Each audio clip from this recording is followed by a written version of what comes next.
బ్రహ్మర్షి పితామహ పత్రిజీ గారికి ఆత్మ ప్రణామములు. వంశీ మాస్టర్ గారికి ఆత్మ ప్రణామములు. శ్రీకృష్ణ పరమాత్మకి ఆత్మ ప్రణామములు. అర్జునుల వారికి ఆత్మ ప్రణామములు. వేద వ్యాస భగవాన్ల వారికి ఆత్మ ప్రణామములు. విఘ్నేశ్వర్ల వారికి ఆత్మ ప్రణామములు. గీతామాతకు ఆత్మ ప్రణామములు. గీతను ఉద్ధరించిన మహానుభావులందరికీ హృదయపూర్వక పాదాభివందనం.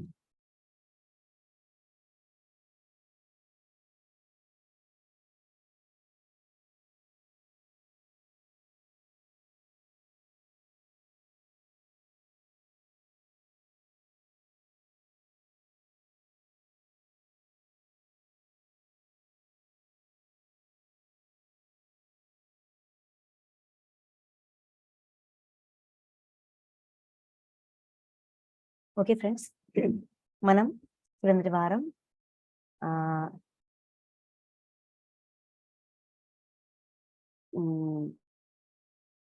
మొదటి అధ్యాయం అర్జున విషాద యోగం. అర్జున విషాద యోగంలో ఏం జరిగింది, ఏం అర్థం చేసుకోవాలి, అర్జున్ యొక్క మనోగతం అన్ని కూడా మనం తెలుసుకున్నాం. ఈరోజు రెండవ అధ్యాయమైన సాంఖ్యయోగం. సాంఖ్యయోగం ఈ అధ్యాయం పేరు సాంఖ్యయోగం. ఓకే, సాంఖ్యయోగం అంటే అసలు సాంఖ్యము అనే పదానికి చాలా అర్థాలు ఉన్నాయి. సంఖ్య అనే అర్థం వస్తుంది, ఆత్మ అనే అర్థం వస్తుంది. ఇలాగా సాంఖ్యము అనేది ఒక సంస్కృత పదం. ఈ సంస్కృత పదానికి చాలా అర్థాలు ఉన్నాయి. ఓకే, ఇక్కడ ఏ కాంటెక్స్ట్ లో ఈ ఈ అధ్యాయానికి ఈ పదాన్ని పెట్టడం జరిగింది మనం మొన్నే చెప్పుకున్నాం. ఏమని? వ్యాస భగవాన్ల వారు భగవద్గీతని ఏం చేశారు?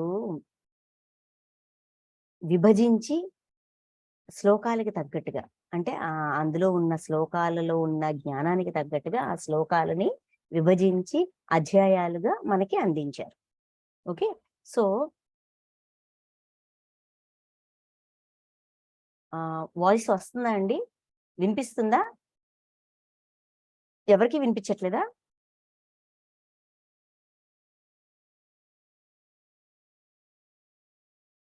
వినిపిస్తుంది కదా? ఫైన్. ఒకసారి మీ మొబైల్ చెక్ చేసుకొని మెసేజెస్ చేయండి ప్లీజ్. ఓకే, సో ఇక్కడ సాంఖ్యయోగం ఈ అధ్యాయం చాలా ఇంపార్టెంట్ అండి. అంటే ఇక్కడ భగవద్గీతకు సంబంధించి ఏది ఇంపార్టెంట్, ఏది నాట్ ఇంపార్టెంట్ అనేది చెప్పలేము. 720 శ్లోకాలలోన ప్రతి పదము ముఖ్యమైనదే, ప్రతి పదంలోని ఆంతర్యము ముఖ్యమైనదే, ప్రతిదీ కూడా అద్భుతమైనదే. అయితే ఇక్కడ ఇంత వాస్ట్గా, ఇంత వివరంగా మనకి ఈ జ్ఞానం అందడానికి కారణం మాత్రం అర్జునుడే. ఎందుకంటే ఆయనలో ఎప్పుడైతే ఈ విస్ఫోటనం జరుగుతుందో, సత్యం, అసత్యం, కరుణ, క్షమ, కృతజ్ఞత వీటికి సంబంధించిన అవగాహన అనేది కలుగుతుందో అక్కడి నుంచి మొదలవుతుంది అతని యొక్క వేట, అతని యొక్క ప్రశ్నించడం. ప్రశ్నిస్తూ ఉంటే ఇంకా జ్ఞానం వస్తుంది, ఇంకా ప్రశ్నిస్తూ ఉంటే ఇంకా జ్ఞానం వస్తుంటది. అదేవిధంగా కృష్ణ పరమాత్మని అడుగుతూ ఉంటారు, అడిగి అడిగి అడిగి ఇంత జ్ఞానం వస్తుంది. ఓకే, సో ఇక్కడ అర్జునుడికి అర్జున విషాద యోగం మొత్తం కూడా అర్జునుడి యొక్క ప్రశ్నలు. నాకు ఇలా అనిపిస్తుంది, నా భావన ఈ విధంగా ఉంది, నా మనసు ఈ విధంగా తడబడుతుంది, నాకు ఇలాగా యుద్ధం చేయడము, చంపడము ఇది కరెక్ట్ అని అనిపించట్లా, నాకు బాధ కలుగుతోంది, ఒకరిని చంపి వాళ్ళ యొక్క మృత్యువు మీద నా రాజ్యాన్ని నిర్మించుకోవడం నాకు ఇష్టం లేదు, నేను చచ్చిపోవడానికి కూడా రెడీ. ఇలాగా రకరకాలుగా తన మనోగతాన్ని మొత్తం కృష్ణుడి ముందు పెడతారన్నమాట. పెట్టిన అంటే ఇక్కడ అర్జునులో రైజ్ అయిన రకరకాల డౌట్స్ తప్పు కదా, వాళ్ళ ఆతతాయిలైనా సరే వాళ్ళని చంపడం మన ఫ్యామిలీ మెంబర్స్, ఒకే కుటుంబంలో వాళ్ళు సొంత అన్నదమ్ముల్ని చంపడం అనేది ఘోరాతి ఘోరమైన పాపం అని కాబట్టి మనం చేయకూడదు. వాళ్ళు తెలిసి చేస్తున్నా కూడా మనం తెలిసి చెయ్యొద్దు. వాళ్ళు నచ్చి చేస్తున్నా కూడా మనం చెయ్యొద్దు. ఇలాగ రకరకాల భావాలు అర్జునులో వచ్చి ఇంకా పడేశాడు. గాంధీవన్న పక్కన పడేసి, నా వల్ల కాదు బాబు, నేను యుద్ధం చేయను అని చెప్పి అందరి గురించి ఆ యుద్ధం చెయ్యకపోవడం వెనక తన కారణాన్ని చక్కగా తెలియజేస్తారు కదా. తెలియజేసిన తర్వాత ఇప్పుడు సాంఖ్యయోగం చూద్దామా. మొదటి శ్లోకం, సంజయుడు పలికెను. సాంఖ్యయోగంలోకి వెళ్తాము. అర్జున విషాద యోగం ప్రశ్నలైతే సాంఖ్యయోగం సమాధానాలు. అర్జున విషాద యోగం ప్రశ్నలైతే సాంఖ్యయోగం సమాధానాలు. ఓకే, అందులో అర్జున్ యొక్క మనోగతం మొత్తం కృష్ణుడికి తెలియజేశారు. ప్రతి ప్రశ్న, అర్జునుడు అడిగిన ప్రతి ప్రశ్నకి కూడా ఇక్కడ కృష్ణ పరమాత్మ సమాధానం ఇస్తారనమాట. అంటే సంక్షిప్త భగవద్గీత అంటారు సాంఖ్యయోగాన్ని. ఇందులోన కర్మయోగం గురించి ఉంటది, ఆత్మతత్వం గురించి ఉంటది, స్థితప్రజ్ఞత గురించి ఉంటది, స్వభావం గురించి ఉంటది, స్వధర్మం గురించి ఉంటది, అన్నిటి గురించి ఉంటాయి. మినీ భగవద్గీత. సాంఖ్యయోగం మొత్తం అవగాహన అయితే భగవద్గీత ఆల్మోస్ట్ 60-70% అర్థమైనట్టే. సో సాంఖ్యంలో అన్ని కోణాలు ఉంటాయన్నమాట.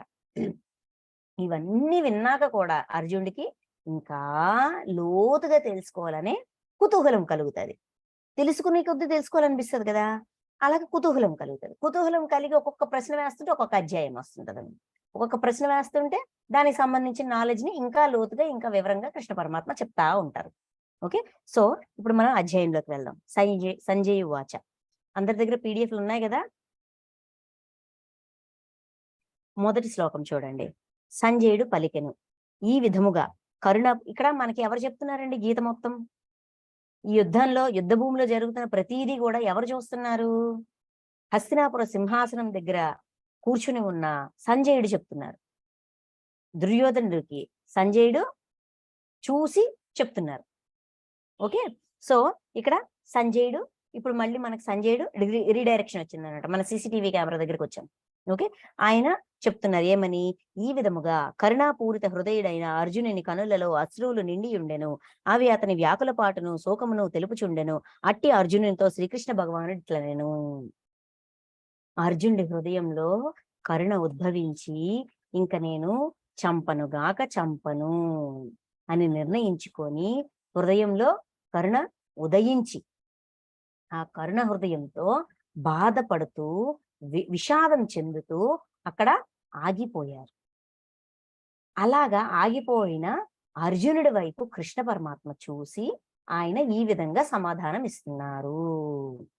ఆ సందర్భంలో ఎప్పుడైతే కృష్ణుడు పరికించి చూడు అన్నారో, ఎప్పుడైతే కృష్ణ పరమాత్మ 2 రకాల టెస్టులు చేశారో, క్షమ, కృతజ్ఞత, ఈ టెస్ట్ చేశారు, అప్పుడు అర్జునులోన కరుణ ఉదయించింది. ఉదయించి ఈ వేదనంతా బయట పెట్టుకున్నాక ఇప్పుడు కృష్ణుడు అర్జునుడి వైపు చూసి, ఓహో ఇప్పుడు నీ పరిస్థితి ఈ విధంగా ఉందా, ఓకే ఐ గాట్ ఇట్, అర్థమైంది అని చెప్పి మళ్ళీ ప్రశ్నించడం మొదలు పెట్టారు. ఏంటంట?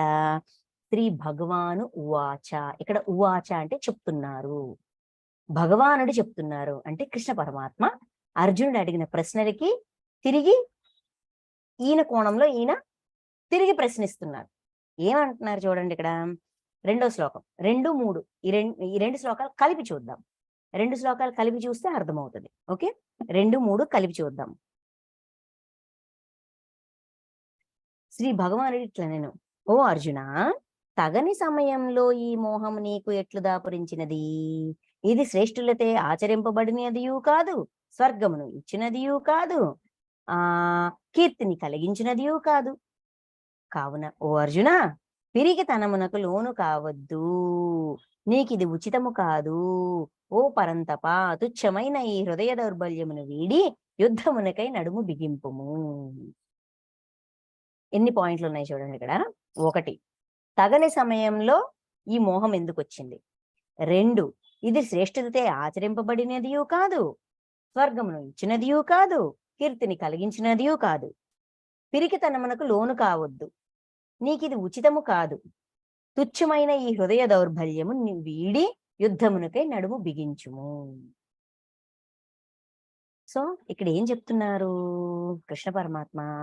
మళ్ళీ ఇంకా లోతుగా పరీక్షిస్తున్నారు అర్జునుడి యొక్క సిచ్యువేషన్ ఏంటి. ఇందాకంతా కూడానా వాళ్ళని చంపాల్సి వస్తుందేమో, వీళ్ళని చంపాల్సి వస్తుందేమో, వద్దు నేను చంపను అన్నారు.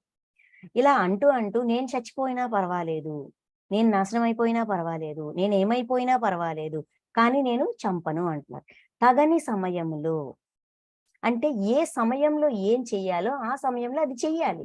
ఈ సమయంలో యుద్ధం చేద్దాము అని పూనుకొని, నిర్ణయించుకొని, ప్లాన్ చేసుకొని, అన్నీ చేసుకొని, ఆఖరికి ఆ సమయం వచ్చేసరికి నేను చెయ్యను, నేను యుద్ధం చెయ్యను, నా వల్ల కాదు అంటున్నారు. అంటే ఏ సమయంలో ఏం చేయాలి అనే అవగాహన కోల్పోతున్నావు. ఈ సమయం దేనికోసం?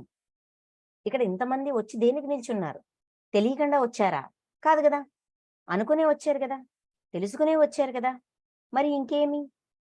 ఎందుకిలా జరుగుతోంది? తగని సమయంలో ఈ మోహం అంటే నువ్వు మోహంలోకి వెళ్ళిపోతున్నావు. ఈ సమయంలో నువ్వు ఎలా ఉండాలో అలా ఉండాలి. నువ్వు మోహంలోకి వెళ్ళిపోతున్నావు.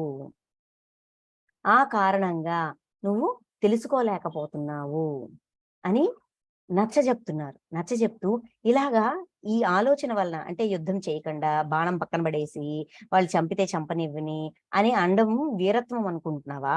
లేదంటే శ్రేష్ఠులచే ఆచరింపబడినదియు కాదు. శ్రేష్ఠులచే శ్రేష్టమైన వాళ్ళు ఈ విధంగా చెయ్యరు. శ్రేష్టమైన వాళ్ళు ఈ విధంగా చెయ్యరు. ఎందుకంటే ఇటువంటి ఆచరణ మోహంలోకి వెళ్ళిపోవడం. అంటే ఇక్కడ ఏం చెప్తున్నారు? నువ్వు అరిషడ్ వర్గాల్లో ఇరుక్కుంటున్నావు, మోహంలోకి వెళ్ళిపోతున్నావు. అది కాదు కదా చెయ్యాల్సింది. చేయాల్సిందేంటి అని చెప్తూ ఇంకా నువ్వు చెయ్యాల్సిన పని కాదిది. నువ్వు శ్రేష్ఠుడివి, నువ్వు చేయాల్సిన పని కాదిది. స్వర్గం ఇచ్చినదియు కాదు.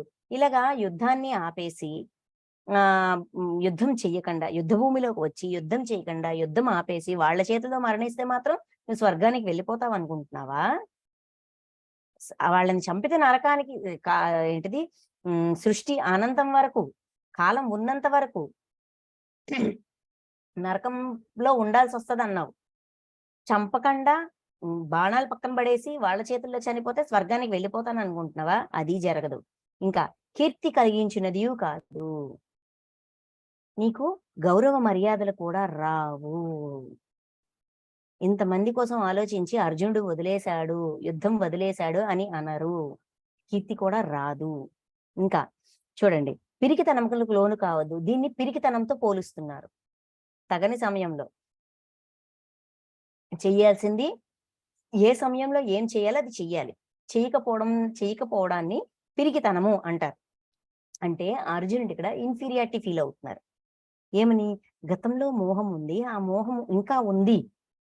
కరుణ వచ్చింది కానీ మోహం పోలా. ఆ విషయాన్ని గుర్తు చేస్తున్నారు. గుర్తు చేసి పిరికితనంలోకి లోను కావద్దు, నువ్వు పిరికివాడుగా ప్రవర్తించుకో. ఓకే, ఇది ఉచితము కాదు, నువ్వు చేయాల్సిన పని కాదు. ఇది తుచ్చమైన హృదయ దౌర్బల్యము. ఇక్కడ ఇది అసలు కీ పాయింట్. హృదయ దౌర్బల్యము.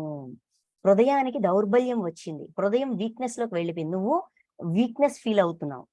దేంట్లోనంట? మానసికంగా. ఏంటా దౌర్బల్యము? హృదయ దౌర్బల్యము అంటే ఏంటి అంటే కోపము. మన లోపల ఉండే, మన అంతఃకరణంలో ఉండే గుణాలు. కోపం, భయం, ఆందోళన, విసుగు, అవమానం, దిగులు, బోరు, అభద్రతాభావం, ఒంటరితనం, వ్యసనాలు. మొత్తం 10. ఈ 10 లక్షణాలు మనలో ఉంటే మనం హృదయ దౌర్బల్యంలో ఉన్నట్టు. నువ్వు హృదయ దౌర్బల్యానికి లోనవుతున్నాయి. ఈ 10 లక్షణాలు దేనికి సంకేతం అండి? ఈ 10 లక్షణాలు దేనికి సంకేతం? ఎదుటివాడిలో ఇవన్నీ మనకి కనిపిస్తా ఉంటాయి.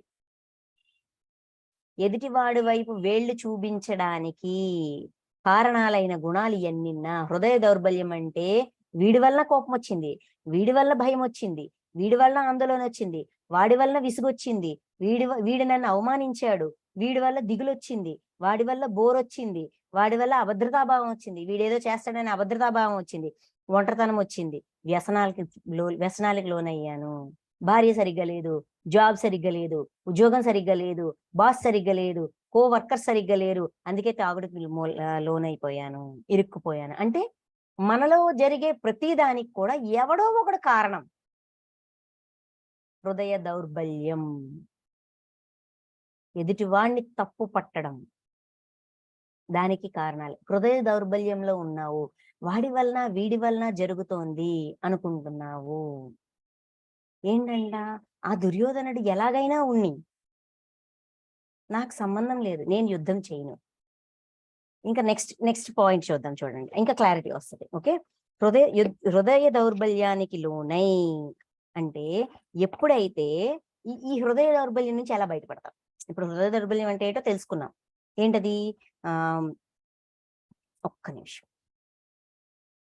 కోపం, భయం, ఆందోళన, విసుగు, అవమానం, దిగులు, బోరు, అభద్రతాభావం, ఒంటరితనం, వ్యసనాలు. ఈ 10 హృదయ దౌర్బల్యానికి లక్షణాలు. దానికి లోనవుతున్నావు, యుద్ధానికై నడుము బిగింపుము, అర్థం చేసుకో, నీ సిచ్యువేషన్ ఏ విధంగా ఉంది, నువ్వు ఏ విధంగా ఉన్నావు అనేది తెలుసుకో, గుర్తించు అని చెప్తున్నారు. చెప్తుంటే ఇంకా అప్పుడు ఈ మాట విని, కృష్ణ పరమాత్మ చెప్పిన ఈ మాట విని అర్జునుడు ఏమంటున్నారో చూద్దాం. హృదయానికి దౌర్బల్యం ఎప్పుడు వస్తుందండి? హృదయానికి దౌర్బల్యం ఎప్పుడు వస్తుంది?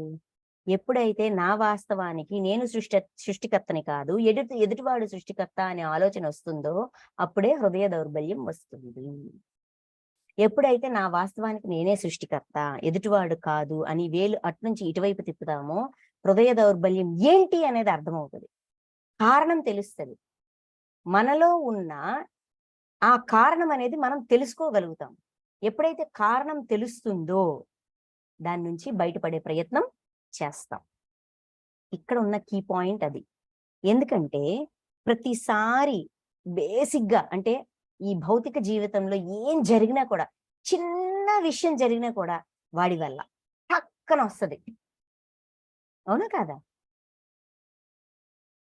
ఆన్ ద స్పాట్ వస్తుంది కారణం, రీజన్. దాన్నే ఇక్కడ కృష్ణ పరమాత్మ హృదయ దౌర్బల్యం అంటున్నారు. తగని సమయంలో హృదయ దౌర్బల్యం. ఏ సమయంలో ఏం చేయాలో ఇక్కడ ఈ వాస్తవం, ఈ యుద్ధం అనే ఈ వాస్తవాన్ని సృష్టించింది ఎవరండి?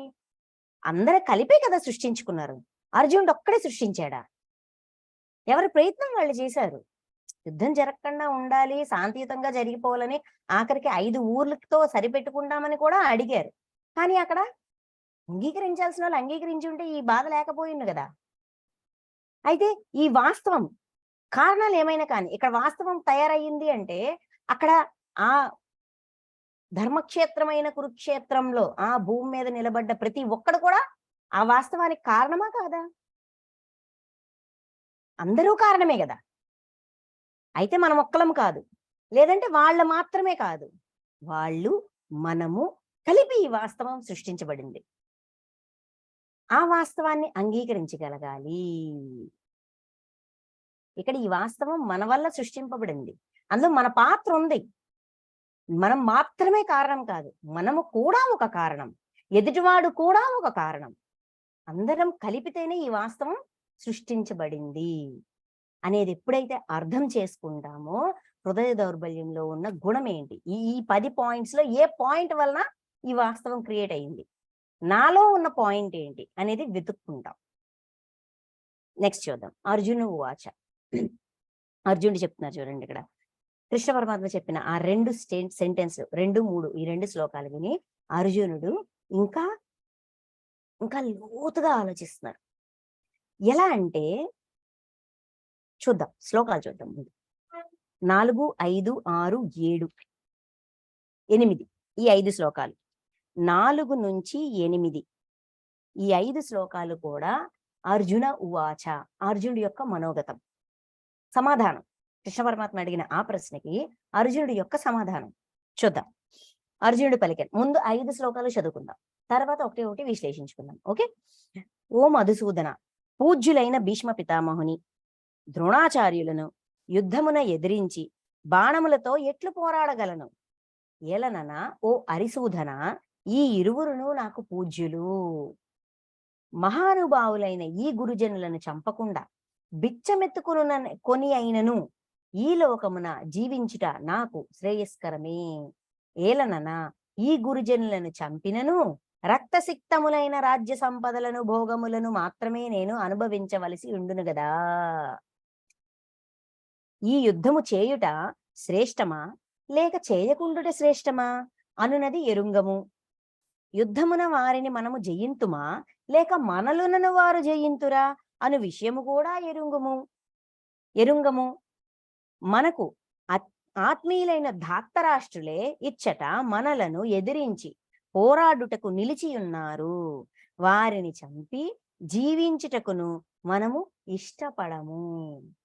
వారిని చంపి జీవించుటకు మనము ఇష్టపడము. కార్పణ్య దోషమునకు లోనైన నా స్వభావము కోల్పోయి గిలగిలలాడుచున్నాను. ధర్మాధర్మముల విచక్షణకు దూరమై నా కర్తవ్యమును నిర్ణయించుకొనలేకున్నాను. నాకు నిజముగా శ్రేయస్కరమైన దానిని తెలుపుము. నేను నీ శిష్యుడను, శరణాగతుడను, ఉపదేశింపుము. ఈ శోకము నా ఇంద్రియములను దహించివేయుచున్నది. సిరి సంపదలతో కూడిన తిరుగులేని రాజ్యాధికారము లభించినను, కడకు సురాధిపత్యము ప్రాప్తించినను ఈ శోకదాహము చల్లారును ఉపాయము గాంచలేకున్నాను. ఈ 5 శ్లోకాలలో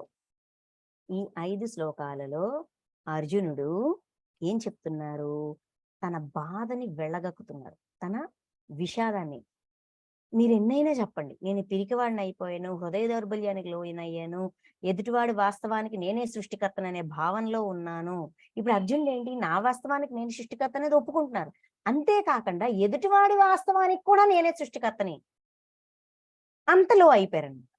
అంటే అయితే అతివృష్టి లేకపోతే అనావృష్టి, మధ్య మార్గంలో ఉండాలి. ఎలాగ నా వాస్తవానికి నేను సృష్టికర్తను, అదే విధంగా వాడి వాస్తవానికి వాడు సృష్టికర్త కదా. ఇప్పుడు దుర్యోధనుడు అక్కడికి వచ్చి నిల్చున్నాడు, వీళ్ళందరినీ తీసుకొచ్చి అక్కడ నిల్చోబెట్టాడు అంటే దుర్యోధనుడి యొక్క వాస్తవానికి దుర్యోధనుడు కారణం కాదా? ధృతరాష్ట్రుడి యొక్క వాస్తవానికి ధృతరాష్ట్రుడు కారణం కాదా? ఇప్పుడు నా వాస్తవానికి నేను ఎలాగైతే సృష్టికర్తనో అక్కడ నిలబడి ఉన్న ఆ కోటాని కోట్ల ప్రజలు, యుద్ధానికి సిద్ధంగా ఉన్న సైనికులు, రాజులు, మహారాజులు, అతిరథులు, మహారథులు, వీళ్ళందరూ కూడా వాళ్ళు సృష్టించుకున్న ఆ వాస్తవానికి వాళ్ళు సృష్టికర్తలు కారా? ఆ విషయం అర్జునుడికి ఇప్పుడు అర్థం కావట్ల. ఆ కారణంగా అర్జునుడు తపన పడుతున్నారు. అయ్యో, నా వల్లే ఇవన్నీ జరుగుతున్నాయే, నా వల్లే వీళ్ళందరూ చనిపోతున్నారే, నాకేం చేయాలో పాలుపోవట్లేదు, ఇక్కడ జరుగుతుంది మొత్తం వాస్తవానికి నేనే సృష్టికర్తని అంటే మొత్తం బాధ్యత తన్నెత్తి మీద వేసుకున్నారు. ఇంత పెద్ద యుద్ధం కూడా కేవలం తన కారణంగానే జరుగుతోంది అనే విషాదంలోకి వెళ్ళిపోయారు. కరుణ ఉద్భవించింది, నా వల్ల ఇంత దారుణం జరుగుతోంది అనుకొని క్షమా కృతజ్ఞతకి వచ్చారు. కరుణ వికసించిన తర్వాత వీళ్ళందరికీ నేనే కారణమేమో, నా వల్లేనేమో అనే ఒక భావన వచ్చేసింది. హృదయ దౌర్బల్యమే కానీ నా హృదయం దౌర్బల్యంలో ఉండే, నేను పిరికివాడిని అయిపోయాను, ఒప్పుకుంటున్నారు, నేను పిరికివాడినే, నా కామన్ సెన్స్ అదే నా విచక్షణ జ్ఞానం పనిచేయట్లా, నాకేం చేయాలో తోచట్లా, నా స్వభావాన్ని నేను కోల్పోతున్నాను. ఇక్కడ భీష్మ పితామహుల్ని, ద్రోణాచార్యులు, వీళ్ళు నా గురువులు, పూజ్యులు, పూజించదగిన వాళ్ళు, వాళ్ళని చంపి ఆ రక్తసిక్తములైన రాజ్యాన్ని, ఆ భోజనాన్ని నేను తినలేను, ఆ రక్తపు కూడుని నేను తీసుకోలేను, దానికి బదులు నేను బిచ్చమెత్తుకొని ఉంటా, ఏమీ లేకపోతే అడుక్కుని తింటా, కానీ వాళ్ళని చంపను, గౌరవించాల్సిన వాళ్ళని చంపడమా నా వల్ల కాదు అని చెప్పి, అంటే ఇలాగా అతను ఎమోషన్ చూడండి. పోనీ దుర్యోధనుడు, వీళ్ళందరూ, మరి భీష్మ పితామహులు ఉన్నారు కదా, ద్రోణాచార్యుడు ఉన్నారు కదా, వీళ్ళు గురువులు కదా, మరి వీళ్ళ సంగతి ఏంటి? అమ్మో, వాళ్ళని చంపాలా, నా వల్ల కాదు బాబోయ్, నా వల్ల కాదు. వాళ్ళని చంపి వాళ్ళ సమాధుల మీద రాజ్య నిర్మాణం చేసుకొని దానికి నేను రాజుగా ఉండి చెయ్య ఇది నా వల్ల కాదు, నేను చేయలేను. దాని బదులు బిచ్చమెత్తుకున్ననైనా జీవిస్తాను అని చెప్తూ తర్వాత మళ్ళీ అర్జునుడికి అంటే ఒక సందిగ్ధంలో ఉన్నప్పుడు, ఒక సమస్య మన నెత్తి మీదకి వచ్చినప్పుడు మన సందిగ్ధం ఎలా ఉంటదో ఇప్పుడు అర్జునుడి యొక్క సందిగ్ధం ఆ విధంగానే ఉంది. ఏం చేయాలి, ఏం చెయ్యకూడదు, ఏది ధర్మము, ఏది అధర్మము, ఏది సరి అయినది, ఏది సరికానిది, ప్రతిదీ సరికానిదిగానే తోస్తుంది ఇప్పుడు అని చెప్తూ ఇంకేమంటున్నారు చూడండి. ఈ యుద్ధం చెయ్యాలా చేయకూడదా, మనం గెలుస్తామా వాళ్ళు గెలుస్తామా అది తెలియదు, చెయ్యాలో తెలియట్లేదు, చెయ్యకూడదో తెలియట్లేదు, గెలుస్తామో తెలియట్లేదు, మనం గెలుస్తామో తెలియట్లేదు, వాళ్ళు గెలుస్తారో తెలియట్లేదు, దీనివల్ల ఎవరికి ఉపయోగపడుతుందో తెలియట్లేదు. పోనీ మనం ఆపేద్దామంటే వాళ్ళు రెడీగా ఉన్నారు కదా యుద్ధం చేయడానికి. ఈ దుర్యోధనుడు అండ్ కో కంపెనీ వీళ్ళు కూడా మనల్ని ఎదిరించి ఫైట్ చేయడానికి రెడీగా ఎదురుగా నిల్చుని ఉన్నారు. ఏం చేసేది నాకు తోచట్లే, నా వల్ల కావట్లే, కార్పణ్య దోషానికి లోనవుతున్నాను. అంటే నాలో పిరికితనం వచ్చేసింది, నేను ఇన్ఫీరియారిటీలోకి వెళ్ళిపోతున్నాను, అది నాకు అర్థమవుతుంది. నా స్వభావాన్ని నేను కోల్పోతున్నాను, స్వతహాగా నాలో ఉన్న నా క్యారెక్టర్ని నేను కోల్పోతున్నాను, నాకేం చేయాలో తోచట్లేదు, నా వల్ల కావట్లేదు, నేను డెసిషన్ తీసుకోలేకపోతున్నాను, నా విచక్షణ పని చెయ్యట్లేదు. ఎందుకు పని చెయ్యట్లేదు అది కూడా అర్థం కావట్లేదు అర్జునుడికి. నాకేమి తోచట్లేదు. ఇప్పుడు నాకు సలహా గాని సూచన గాని మీరు తప్ప ఎవ్వరు ఇవ్వలేరు కృష్ణ. అప్పుడు అర్జునుడు నేను నీ శిష్యుడను, శరణాగతుడను, ఉపదేశింపుము. ముందేం చెప్పారు కృష్ణ పరమాత్మ, నేనొక పక్క నా సైన్యం ఒక పక్క అనే కండిషన్ వచ్చింది. ఇప్పుడు యుద్ధం చేయడానికి అందరినీ అడిగారు కదా, అన్ని రాజ్యాల వాళ్ళకి సమ్మతం, మీ సమ్మతాన్ని మాకు తెలియజేయండి, మీరు మా తరపున యుద్ధం చేస్తారని మాకు సమ్మతం తెలియజేయండి అని అందరినీ అడుగుతారు. అదే విధంగా కృష్ణుని కూడా అడగడానికి వెళ్తారు. అయితే ఇక్కడ ఏం జరుగుతుంది, కృష్ణుడిని అడగడానికి వెళ్ళడానికి ఇంకా వెళ్తారు వీళ్ళు. ఈ లోపలే బలరాముడు నిర్ణయం తీసుకుంటారు. అన్నదమ్ముల మధ్యలో జరుగుతున్న పోరికి మనం ఎటువైపు భాగస్వామ్యం చేసినా కూడా, మనం ఎటువైపు ఏ భాగంలో యుద్ధం చేసినా కూడా ఇది కరెక్ట్ కాదు, మనకి కరెక్ట్ కాదు. ఎందుకంటే ఇద్దరు మనకి రిలేటివ్సే. కాబట్టి నీ తరపున కూడా నేనే వాగ్దానం చేస్తున్నాను, నేను ఈ యుద్ధం మనం ఈ యుద్ధంలో ఆయుధం పట్టొద్దు, మనం యాదవులు మనం పార్టిసిపేట్ చెయ్యొద్దు, నేను డెసిషన్ తీసుకున్నా నువ్వు ఫాలో అవు అన్నట్టుగా బలరాముడు కృష్ణుడికి చెప్పేస్తాడు, డిసైడ్ చేసేస్తాడు. కృష్ణ పరమాత్మ బలరాముడు మాటని తూచా తప్పకుండా ఫాలో అవుతారనమాట. ఆయుధం పట్టొద్దు, యుద్ధం చెయ్యొద్దు, అయిపోయింది, డెసిషన్ మేకింగ్ అయిపోయింది. వీళ్ళిద్దరూ వస్తారు, దుర్యోధనుడు అర్జునుడు ఇద్దరు వస్తారు. ఇద్దరు వచ్చి అడుగుతారు, అడిగితే మేము యుద్ధంలో పార్టిసిపేట్ చెయ్యము అని చెప్పేస్తే అప్పుడు కృష్ణుడు మళ్ళీ బలరాముడి దగ్గరికి వెళ్ళి నచ్చ చెప్తారు. ఇప్పుడు మనం నిర్ణయం తీసుకున్నాం, కానీ వాళ్ళు సహాయం కోసం వచ్చారు, సహాయం కోసం వచ్చిన వాళ్ళని ఒట్టి చేత్తో పంపకూడదు కదా, అందుకని ఓ పని చేద్దాం అన్నయ్య, నీ మాట నెగ్గేటట్లు వాళ్ళ కోరిక నెరవేటట్లు ఒక మధ్య మార్గంలో మనం ఒక ప్లాన్ చేద్దాం. ఓకే, ఆయుధం పట్టకుండా, యుద్ధం చెయ్యకుండా, కేవలం సలహాదారుడిగా నేను ఒక భాగం, మన పూర్తి నారాయణీ సేన అంతా ఒక భాగం, రెండిటిగా విడిపోదాం. నేను యుద్ధం చేయను, మీరు మాట ఇచ్చారు కాబట్టి నేను యుద్ధం చేయను, నేను ఆయుధం పట్టను, ఈ విధంగా ఉండాలి. ఎవరికి వీళ్ళిద్దరిలోన అంటే కౌరవులు పాండవులు వీళ్ళిద్దరిలోన ఎవరు ఏది చూస్ చేసుకుంటే వాళ్ళకి అది ఇద్దాం అంటే బలరాముడు ఓకే అంటారు. అప్పుడు వీళ్ళిద్దరు వస్తారు. వచ్చినప్పుడు దుర్యోధనుడు తల దగ్గర కూర్చుంటారు, అర్జునుడు కాళ్ళ దగ్గర కూర్చుంటే స్టోరీ అందరికి తెలిసిందే. అర్జునుడు ముందు కనిపించాడు కాబట్టి అర్జునుడికి ఫస్ట్ ఛాన్స్ ఇస్తారు. దుర్యోధనుడికి అప్పుడు అర్జునుడేమో కృష్ణుడిని చూస్ చేసుకుంటారు, నారాయణీ సేనని వదిలేసి కృష్ణుడిని చూస్ చేసుకుంటారు. దుర్యోధనుడు హ్యాపీ ఫీల్ అవుతారు, అమ్మయ్య నారాయణ సైన్యం వచ్చింది నాకు అని చెప్పి హ్యాపీ ఫీల్ అవుతారు. అంతవరకు టెన్షన్ అనమాట దుర్యోధనుడికి, ఎక్కడ సైన్యాన్ని తీసుకుంటాడేటో అర్జునుడు అనేసి చాలా ట్రై చేస్తారు, కానీ కుదరదు. అర్జునుడు మాత్రం కృష్ణుడిని సెలెక్ట్ చేసుకుంటారు. దుర్యోధనుడు సైన్యాన్ని సెలెక్ట్ చేసుకుంటాడు. ఆ విధంగా అక్కడే మాట ఇచ్చాడు అర్జునుడు. ఏమని? మీరు ఏం చెప్తే నేను అది ఫాలో అవుతా. మీ సలహాని ఆచరించే నేను ఈ యుద్ధం చేస్తాను. మీ సలహాని నేను తూచా తప్పకుండా పాటిస్తాను అని మాట ఇచ్చి తీసుకొస్తారు కృష్ణుడిని. వచ్చిన తర్వాత నేను యుద్ధం చేయను అని చెప్పి వెనకడుగేస్తారండి. అది గుర్తొస్తుంది. గుర్తొచ్చి నా వల్ల కాదు, నీ మాట వింటానన్నాను కదా, ఇప్పుడు శిష్యరికం చేస్తున్నా. శిష్యుడుగా నేను నీ శిష్యుడను, శరణాగతుడను, ఉపదేశింపుము, సలహా ఇవ్వు, ఏది చెప్తే చేస్తా, మళ్ళీ తన మాట నిలబెట్టుకుంటాను అని వాగ్దానం చేస్తూ తన పరిస్థితిని పూర్తిగా వివరిస్తున్నారన్నమాట. 8వ శ్లోకంలో చూడండి. ఈ శోకము నా ఇంద్రియములను దహించి వేయుచున్నది, సిరి సంపదలతో గూడిన తిరుగులేని రాజ్యాధికారం లభించినను, కడకు సురాధిపత్యం ప్రాప్తించినను, ఈ శోకదాహం చర్లాల ఉపాయము గాంచలేకున్నాను. ఇంతమంది నా వల్ల చనిపోతున్నారనే బాధ నన్ను కాల్చేస్తుంది. నా వల్ల కావట్లేదు. ఇది జరిగిన తర్వాత నాకు మొత్తం ముల్లోకాల సురాధిపత్యం అంటే దేవలోకాన్ని యొక్క ఆధిపత్యం ఇచ్చినా కూడా, ఈ రాజ్యం మొత్తం నాకు ఇచ్చినా కూడా నేను ఈ మంటని చల్లార్చలేను. ఈ మంటని చల్లార్చి నా లోపల ఈ నన్ను దహించి వేస్తున్న ఈ శోకాన్ని చల్లార్చే ఉపాయం చెప్పు. యుద్ధం చేసే ఉపాయం చెప్పని అడగలా, శోకాన్ని చల్లార్చే ఉపాయం చెప్పు అని అడుగుతున్నారు. అర్థమవుతుందా? చూడండి, ఈ శోకదాహం చల్లారని ఉపాయం గాంచలేకున్నాను. బాధ ఎలా తీరుతుందో నాకు తెలియట్లా. ఎందుకు బాధ అంతగా వచ్చింది అర్జునుడికి?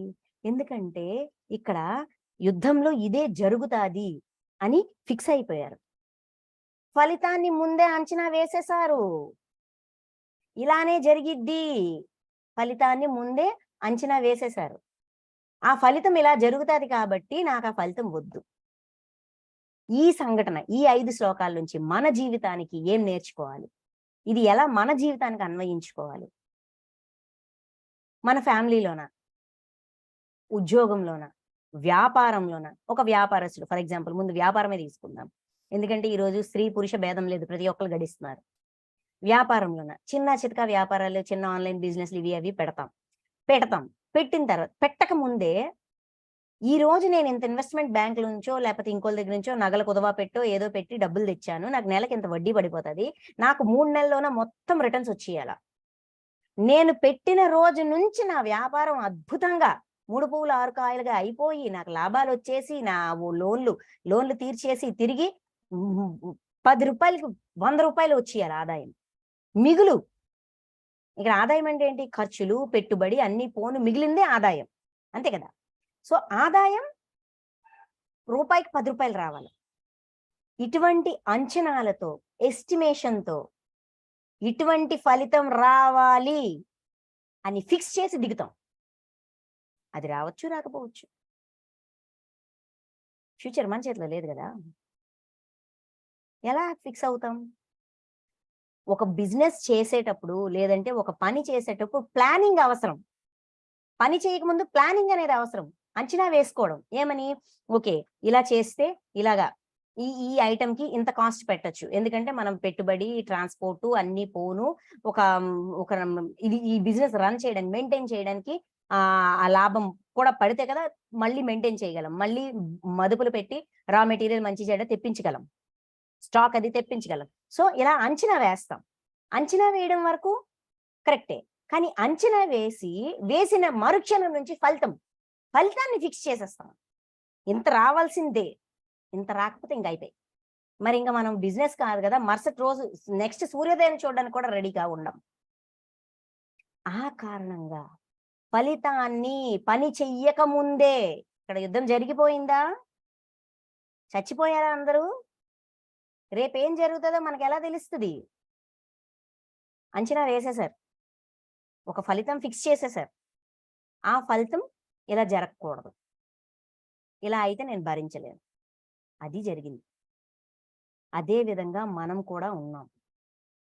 పని చెయ్యడం వరకే మన చేతిలో ఉంటది. తర్వాత ఎంతమంది కస్టమర్స్ వస్తారు, ఎంతమంది కొంటారు, ఎంతమంది రిటర్న్ ఇస్తారు, అసలు ఫస్ట్ రోజు నుంచి బిజినెస్ సాగుతాదా, సాగదా, మన చేతిలో లేనిది కదా! ప్రతి వ్యాపారానికి నిలదొక్కుకునే సమయం అని కొంత ఉంటది. ప్రతి వ్యాపారస్తుడు తనకి ఆ సమయాన్ని ఇచ్చుకోవాలి. తనకి తాను, తన వ్యాపారానికి ఆ సమయాన్ని ఇచ్చుకోవాల. 3 నెల్లో, 6 నెల్లో, సంవత్సరం పాటో, ఈ సంవత్సరం ఏం జరిగినా కూడా నేను ఫేస్ చేయడానికి సిద్ధంగా ఉంటాను అని నిర్ణయించుకొని దిగాల. ఏది నిలబడ్డానికైనా, వ్యాపారమైన, ఉద్యోగమైన, చదువైన, బంధమైన, పెళ్ళైన, ఏదైనా సరే నిలబడడానికి, పునాది దిట్టమవ్వడానికి కొంత సమయం ఇవ్వాలి. అందుకే అంటారు చూడండి, give your self some time. సాధకుడు ఒక స్థితికి వెళ్ళడానికి కూడా స్టార్టింగ్‌లో తనకి తాను సమయం ఇచ్చుకోవాలి. ఈ రోజు ధ్యానంలో కూర్చొని రేపు నేను బ్రహ్మర్షి అవ్వలేదు అంటే కుదరదు. సమయం ఇవ్వాలి. ఆ సమయం అది 40 రోజులు గావచ్చు, 3 నెలలు గావచ్చు, 6 నెలలు గావచ్చు, సంవత్సరం గావచ్చు. ఆ సంవత్సరం వరకు సాధన మీద మాత్రమే దృష్టి ఉండాలి. ఫలితం మీద దృష్టి ఉండకూడదు. ఎప్పుడైతే సాధన మీద మాత్రమే దృష్టి ఉంటదో, అప్పుడు హృదయ దౌర్బల్యానికి లోనవ్వము. ఎందుకంటే మనకి ఫలితం మీద కాదు, మన ఎఫర్ట్స్ మీద దృష్టి ఉంటది. మనం ఎంత ఎఫర్ట్ పెడుతున్నాం? రోజుకి గంట చేస్తాం అనుకున్నాం. గంటకి మించి గంటతో మొదలుపెట్టి ఇంకొంచెం పెంచుకొని, ఇంకొంచెం పెంచుకొని, ఇంకొంచెం పెంచుకొని, ఇంకొంచెం పెంచుకొని ఇలాగా సాధనా సమయాన్ని పెంచుతూ, స్వాధ్యాయం చేస్తూ, సజ్జన సాంగత్యం చేస్తూ, ప్రబోధం చేస్తూ ఇలాగ ఎదగాలి అని అనుకుని అడుగు పెడతాం. అనుకున్నది ఏ మూల సూత్రంతోనైతే దిగామో ఆ మూల సూత్రాన్ని నిర్వర్తిస్తున్నామా లేదా అని చెక్ చేసుకోవాలి తప్ప, ఈ రోజు గంట చేశాను, నాకు మాస్టర్స్ కనిపించలేదు, రేపు కర్మధ్యానం చేశాను, ఎల్లుండి కర్మ కనిపించలేదు అంటే కుదురుతాదా? కుదిరేనా? అది ఇక్కడ వచ్చిన సమస్య. అర్జునుడి యొక్క మనోగతం. ఇవన్నీ అర్థమయ్యాయి. ఇవన్నీ చూస్తున్నారు. కృష్ణుడు అర్జునుడి వైపు ఒక చిన్న పిల్లాడు ఏం చెయ్యాలో తోచని సంశయంలో ఉంటాడు చూసారా? మన పిల్లలు నాకు అర్థం కావడం లేదు, నాకు చెప్పు, అది ఇది అంటే మనం ఎలాగా ఒక ప్రేమతో ఆ పిల్లాడిలో ఉన్న అమాయకత్వాన్ని చూసి మురిసిపోతాం చూసారా? అలాగా అర్జునుడి యొక్క అమాయకత్వాన్ని చూసి కృష్ణ పరమాత్మ మురిసిపోతూ, చిరునవ్వు నవ్వుకుంటూ, ఆ ప్రేమ ఉప్పొంగి అర్జునుడికి సలహా ఇవ్వడం మొదలు పెడతారు. ఇక్కడ మొదలవుద్ది. శరణాగతి నుంచి మొదలవుద్ది. అంటే అయిపోయింది. Hands up. నాకు అర్థం కావట్లేదు. డన్. నా విచక్షణ, నా తెలివి, నా సులువు, నా స్వభావము అన్ని కోల్పోయాను. నా విచక్షణ జ్ఞానం పనిచేయట్లేదు. మీ సలహాని నేను పాటిస్తాను. మీరు సలహా ఇవ్వండి అని సలహా అడిగారు. మనకి తోచనప్పుడు మన ఇంట్లో పెద్దవాళ్ళని సలహా అడగాలి. ఎందుకంటే అప్పుడు మనం జీరో అయిపోతాం. చేసింది కరెక్టా, చేస్తున్నది కరెక్టా, ఆలోచన కరెక్టా, ఏది కరెక్ట్ అర్థం కాదు. అర్థం కాని స్టేజ్ వస్తుంది. అర్థం కాని స్టేజ్ వచ్చినప్పుడు ఏం చేయాలా? మౌనం. అంతర్మౌనం, బాహ్య మౌనం. అర్జునుడు ఇప్పుడు అంతర్మౌనం, బాహ్య మౌనం అయిపోయి బంద్. బోల్తీ బంద్. బంద్ చేస్తారు. ఇంకా వెయిట్ చేస్తున్నారు. కృష్ణుడు ఏం చెప్తారా అని వెయిట్ చేస్తున్నారు. చూడండి. సంజయ్ వాచ 9వ శ్లోకం. సంజయుడు పలికెను, ఓ రాజా, ఈ విధంగా పలికిన పిమ్మట అంతర్యామి అయిన శ్రీకృష్ణుడితో గుడాకేశుడైన అర్జునుడు, నేను యుద్ధము చేయను అని స్పష్టంగా నుడివి మౌనము వహించెను. మౌనమైపోయి నేను యుద్ధం అంటే లోపల బయట బాహ్య మౌనం వహించి కృష్ణ పరమాత్మ యొక్క సలహా కోసం వెయిట్ చేస్తుంది. ఓకే, ఇక్కడ కృష్ణ పరమాత్మ ఏం చెప్తున్నారు? 10వ శ్లోకం చూడండి. ఓ ధృతరాష్ట్ర, ఉభయ సేనల మధ్య శోక సంతప్తుడైన అర్జునుని చూసి శ్రీకృష్ణుడు మందహాసముతో ఇట్లు పలికెను. మురిసిపోయి ఆ మురిపెంతో చిరునవ్వు నవ్వుతూ, ఓహో, నీ బాధ ఇదా, నువ్వు ఇప్పుడు ఇలా బాధపడుతున్నావా, నీ శోకం ఈ విధంగా మారిందా అని అర్థం చేసుకొని దానికి తగ్గ సలహా, సమస్యకు తగ్గ సలహా ఇప్పుడు ఇస్తున్నారు. ఓకే, సో ఎప్పుడైతే మన వల్ల కాదు, పరిస్థితులు ని ఎలా సవరించాలో, ఎలా అర్థం చేసుకోవాలో, ఎలా సరిదిద్దాలో అర్థం కానప్పుడు మౌనం. అంతర్మౌనం, బాహ్య మౌనం. అంటే మనం ఏం చేయాలి? మన అంతర్యామితో కనెక్ట్ అవ్వాలి. అంతర్యామితో ఎలా కనెక్ట్ అవుతాం? ధ్యానంలో కనెక్ట్ అవుతాం. సాధన. ఇంక వెంటనే సందిగ్ధం వచ్చినప్పుడు వెంటనే ఒక 10 నిమిషాలైనా సరే, ఒక పావుగంట అయినా సరే, అన్ని పక్కన పెట్టేసి శ్వాస మీద ధ్యాస. ఏం లేదు. శ్వాస మీద ధ్యాస పెడితే ఆల్రెడీ మన మనసులో ప్రశ్నలు తిరగతా ఉంటాయి. మన బాధ ఏంటి అనేది అంతర్యామికి అర్థమవుతది. మన అంతరంలో ఉన్న మనం ఏ పరమాత్మ మీదైతే, ఏ దైవం మీదైతే, ఏ గురువు మీదైతే, ఏ మాస్టర్ మీదైతే విశ్వాసంతో ఉన్నామో వాళ్ళు లోపల నుంచి సలహా ఇస్తారు. ఏం చెయ్యాలి? ఏం చెయ్యకూడదు? మౌనంగా ఉండాలా? ఏ డెసిషన్ తీసుకోవాలనేది అప్పుడొస్తది. అందుకే యుద్ధము అర్జునుడు, కృష్ణ పరమాత్మ. యుద్ధం మన జీవితం, అర్జునుడు మనం, కృష్ణుడు అంతర్యామి. ఏం చెయ్యాలో తోచనప్పుడు, మనకి ఏం చెయ్యాలో తోచనప్పుడు, యుద్ధం చెయ్యాలో చెయ్యకూడదో, ఈ సందర్భంలో నా పరిస్థితి ఏంటి అనే సందిగ్ధం వచ్చినప్పుడు అంతర్యామితో కనెక్ట్ అవ్వాలి. అప్పుడు సమాధానం, అసలు సిసలైన సమాధానం వస్తది. సరి అయిన పరిష్కారం వస్తది. శతకోటి దరిద్రాలకి అనంతకోటి ఉపాయాలని సామెత ఉంది. అనంతకోటి ఉపాయాల్లో ఏది శ్రేష్టమైనది తెలియాలి అంటే అంతర్యామితో కనెక్ట్ అవ్వాలి. మౌనం అయిపోయారు. కృష్ణ పరమాత్మ చూశారు. చూసి ఇప్పుడు స్టార్ట్ చేశారు సందేశం ఇవ్వడం. ఏంటి? 11, 12 చూడండి. శ్రీ భగవానుడు పలికెను. భగవాను వాచ, ఓ అర్జున, శోకింపదగని వారికై నీవు శోకించుచున్నావు. పైగా పండితుని వలె అంటే జ్ఞాని వలె మాట్లాడుచున్నావు. పండితులైన వారు ప్రాణములు పోయిన వారి గూర్చి గాని, ప్రాణములు పోని వారి గూర్చి గాని శోకింపరు. ఎవరి కోసం శోకించాలో, ఎందుకోసం శోకించాలో, శోకింపదగిన వారు ఎవరు, శోకింపదగని వారు ఎవరు? ఇక్కడ శోకింపదగని వారి కోసం శోకించుచున్నావు. పండితులైన వారు అంటే జ్ఞాని. ఇక్కడ పండితుడు అంటే జ్ఞాని. జ్ఞాని అయిన వాడు ఎవరి కోసము అంటే బ్రతికున్న వాళ్ళ గురించి గాని, చనిపోయిన వాళ్ళ గురించి గాని శోకించడు, ఏడవడు. ఎందుకంటే వాడికి తెలుసు మృత్యువు, జననం 2 మన చేతుల్లో లేవు. ఏడ్చినా నవ్వినా లాభం లేదు అనే పరిపక్వత ఒక జ్ఞానికి ఉంటది. నువ్వు జ్ఞానిని అంటున్నావు కానీ ఏడుస్తుంది. ఇక్కడ శోకింపదగినవాడు ఎవడు, శోకింపదగనివాడు ఎవడు? ఇక్కడ అర్జునుడి యొక్క పరిస్థితి ఏంటి? దీనంతటికి నేనే కారణం అనుకుంటున్నా. ఇందాక మనం చెప్పుకున్నట్టు నా వాస్తవానికి నేను ఎలాగైతే సృష్టికర్తనో, నా భర్త యొక్క వాస్తవానికి నా భర్త సృష్టికర్త, నా బిడ్డ యొక్క వాస్తవానికి నా బిడ్డ సృష్టికర్త, నా అత్త యొక్క వాస్తవానికి నా అత్త సృష్టికర్త. ఎవరి వాస్తవానికి వాళ్ళే సృష్టికర్త. ఇప్పుడు ఈ వాస్తవానికి నేను సృష్టికర్తనని అంగీకరించారు. అంతేకాకండి అక్కడ ఉన్న లక్షల ప్రజల యొక్క వాస్తవానికి కూడా నేనే సృష్టికర్తని అనే భ్రమలోకి, మోహంలోకి వెళ్ళిపోతున్నారు. ఆ విషయాన్ని తెలియజేస్తున్నారు. ఇప్పుడు ఫర్ ఎగ్జాంపుల్ అంటే సింపుల్ గా అర్థం అవడానికి మన లైఫ్ ఇప్పుడు ప్రతిదీ భగవద్గీతలో ఇప్పుడు మనం ఏం చేస్తున్నాము, జ్ఞాన కోణంలో అర్థం చేసుకుంటూ మన జీవితానికి ఎలా ఉపయోగించాలి, మన జీవితానికి దాన్ని ఎలా ఉపయోగించాలి, శోకింపదగినవాడు ఎవడు, శోకింపదగనవాడు ఎవడు. ఫర్ ఎగ్జాంపుల్ మనం చాలా మంది ఫ్యూచర్ చూసుకుంటాం, లేదంటే ఫ్యూచర్ చూసుకోకపోయినా కూడా ధ్యానం చేస్తున్నాము. కొన్నిసార్లు మన ఇంట్లో ఒక ఎమర్జెన్సీ వస్తుంది, సడన్ గా హస్బెండ్కి ఒంట్లో బాగోదు, లేదంటే మామగారికో అత్తగారికో పిల్లలకో ఎవరికో ఒంట్లో బాగోదు, వాళ్ళకి ఏదో జరిగిపోతుందేమో, వాళ్ళకి ఏమవుతుందేమో అని తల్లడిల్లిపోతాం. ఓకే, తల్లడిల్లిపోయి మనం ఇప్పుడు ధ్యానులు కాబట్టి మాస్టర్స్ వాళ్ళకి ఏం కాకూడదు, వాళ్ళకి ఏం జరగకూడదు, వాళ్ళకి అలాగ అవ్వకూడదు, వాళ్ళకి ఇలాగ అవ్వకూడదు, అన్ని వాళ్ళకి ఏమి జరగకూడదు అని మనం డిసైడ్ అయిపోతాం, నిర్ణయం తీసేసుకుంటాం. ఆ నిర్ణయానికి విశ్వాన్ని కట్టుబడి ఉండమని చెప్తాం.